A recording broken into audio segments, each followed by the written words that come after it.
todas las economías europeas. Además, este lunes, como sabe la señora ministra de Hacienda, el Banco de España, en sus previsiones y en el supuesto menos negativo, pero también en el menos probable, anticipa una caída del 6,6% en el PIB nacional. Caída que podría llegar al 13,6% en el escenario más negativo planteado por el Banco de España. Esto es, si el confinamiento se mantiene durante 12 semanas y no se produce una reapertura de la economía completa este año, como ya ha vaticinado la ministra de Trabajo. Y mucho me temo, señorías, que la falta de previsión de este Gobierno también en esta materia, a la que ya nos tiene acostumbrados, hará que nos tengamos que ir al peor escenario. Si por casualidad llegáramos a un desconfinamiento el 11 de mayo y la actividad empresarial se recuperase al final del cuarto trimestre, esas previsiones se modifican por encima de las del Fondo Monetario Internacional hasta el 8,7 o el 9,5% de la caída de nuestro PIB. Pero si vamos a los dos peores escenarios del Banco de España, podemos encontrarnos en caídas del PIB del 12,45 al 13,6%. Echo de menos, señora ministra, y le ruego a su compañera de gabinete que se lo pida, el informe de coyuntura económica del Ministerio de Economía, que no ha salido durante las últimas semanas y no sabemos muy bien por qué. En cualquier caso, de confirmarse cualquiera de estas previsiones, nos encontraríamos con la mayor recesión económica de España desde la Guerra Civil y destruiríamos muy probablemente el empleo creado desde el año 2016. Pues bien, señora ministra, con este marco macroeconómico, nuestro partido ha apoyado lealmente al Gobierno cuando decretó el estado de alarma.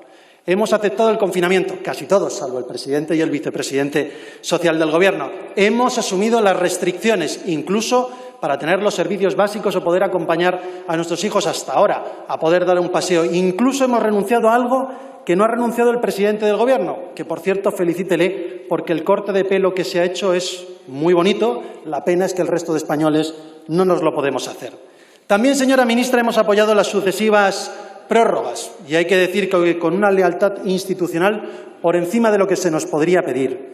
Pero si los representantes del pueblo español les hemos dado este poder extraordinario ha sido para que ustedes lo administren con lealtad, con transparencia, con honestidad, con rigor y con eficacia. Si les damos ese poder extraordinario es para que aporten soluciones a los ciudadanos, pero también soluciones a las administraciones públicas que cuelgan por debajo de ustedes, a las comunidades autónomas, a las entidades locales que han sido las primeras en implementar medidas para contener el virus y, sobre todo, en apoyo a la población más vulnerable. Y para mi grupo parlamentario eso no ha ocurrido. Creemos que han abandonado ustedes a las entidades locales y a las comunidades autónomas. Porque cuando ustedes dicen que inyectan miles de millones de euros para hacer frente a la crisis sanitaria, social y económica del COVID-19 a las comunidades autónomas, están faltando a la verdad. Sin ir más lejos, este domingo el señor presidente del Gobierno anunció que inyectaría 14.000 millones de euros a las comunidades autónomas. 14.000 millones de euros, señora ministra, acláremelo usted si me equivoco, que no suponen ninguna financiación extraordinaria para las comunidades autónomas, sino que provienen de los propios mecanismos del sistema de financiación autonómica que nada tiene que ver con el COVID-19. 3.069 millones de euros de las entregas a cuenta del 20, 5.500 millones de euros que provienen de la liquidación del 18 y otros 5.500 millones de euros que vienen del nuevo Fondo de Liquidez Autonómica, pero que suponen más deuda y no ingresos no financieros como reclaman los gobiernos autonómicos.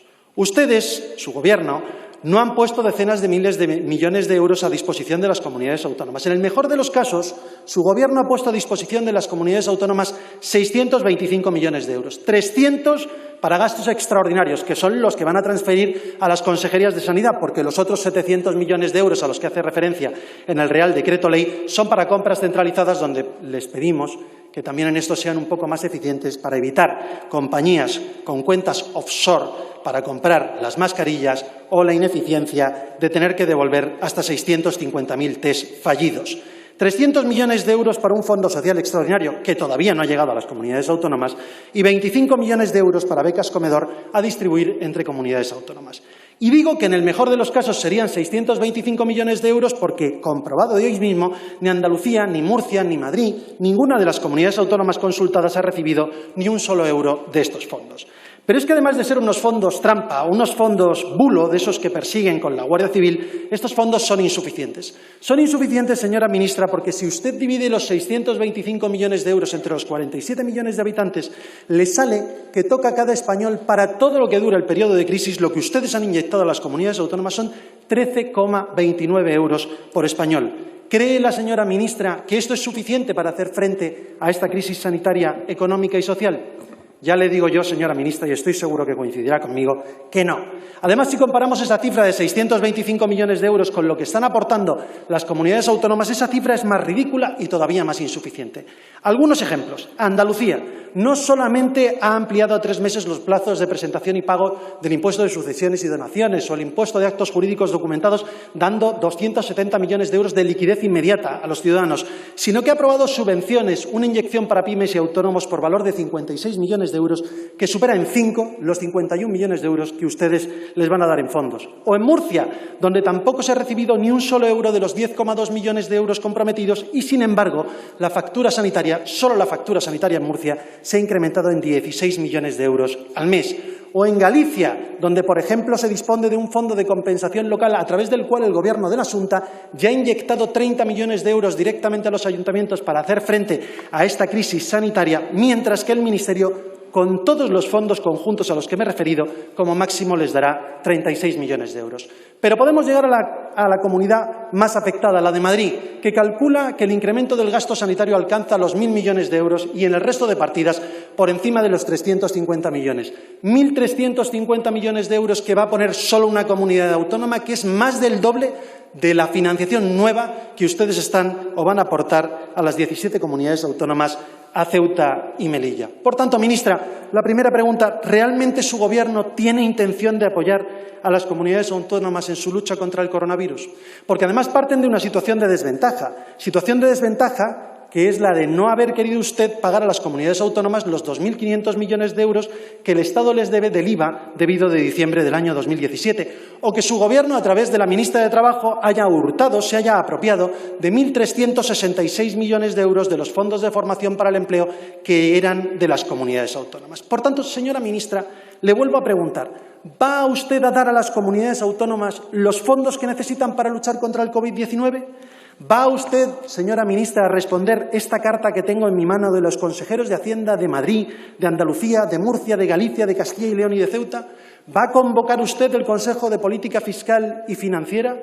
¿Va usted a crear un fondo no reembolsable para combatir la pandemia en todas sus vertientes sin que forme parte del sistema de financiación autonómica esos fondos? Son preguntas fáciles de responder, señora ministra, sí o no. Pero si llegamos a las entidades locales nos encontramos con una cifra todavía más escalofriante. 0 euros nuevos aportados a los ayuntamientos. 0 euros para los 8.131 ayuntamientos. 0 euros para las 41 diputaciones, los 7 cabildos y los 4 consejos insulares de nuestro país. 0 euros para las administraciones que estamos más cerca de los ciudadanos. 0 euros para unas administraciones que fueron las primeras en tomar medidas de contención de esta crisis. 0 euros para aquellas administraciones que han tenido que crear o ampliar servicios de atención a domicilio o de teleasistencia. 0 euros, en definitiva, señora ministra, para aquellas administraciones que están siendo la primera línea de batalla en esta crisis. Y frente a este abandono, el ejemplo viene de esas mismas entidades locales.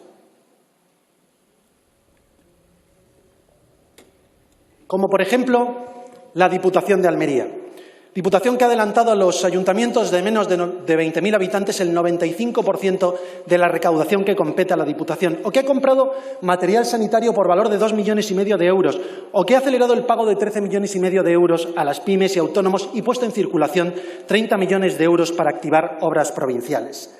Y si hablamos de ayuntamientos, más de lo mismo, señora ministra. El Ayuntamiento de Madrid ha aprobado bonificaciones fiscales por valor de 63 millones de euros. Además, va a destinar 15 millones de euros a avales para autónomos y empresarios y 1,7 millones de euros a los comerciantes. Pero podía haber invertido mucho más de los 82 millones de euros de ayudas que ha hecho directas el Ayuntamiento de Madrid si usted hubiese escuchado su llamada, la del alcalde de Madrid, cuando le reclamaba no amortizar anticipadamente los más de 400 millones de euros del superávit del año 2019.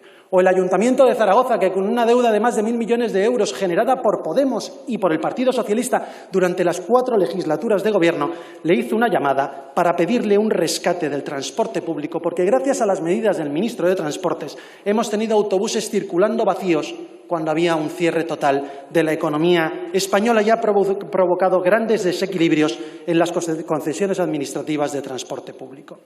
¿Y qué les ofrece, señora Montero, usted, su ministerio, a las 8.000 entidades locales de nuestro país? Nada. Y mientras tanto dan 15 millones de euros a las operadoras de TDT y 100 millones de euros para un plan de publicidad institucional 2020. Viven ustedes instalados en la propaganda, en los anuncios, pero carentes de contenido. Pero volviendo al tema que nos ocupa, ¿qué ha hecho su Gobierno por las entidades locales? La única medida que han tomado ha sido permitirles gastar el 20% del superávit, una cantidad insuficiente y trampa. Trampa porque no supone una financiación adicional, porque son sus ahorros.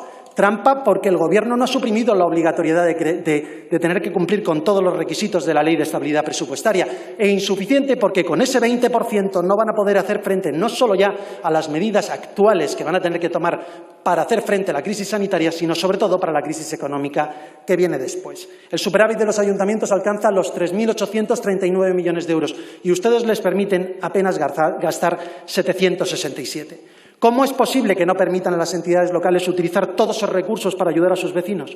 Quizás es que quieren apropiarse de ese superávit o incluso del remanente de tesorería que asciende a los 28.000 millones de euros, como usted deslizó en una reunión con los consejeros de Hacienda.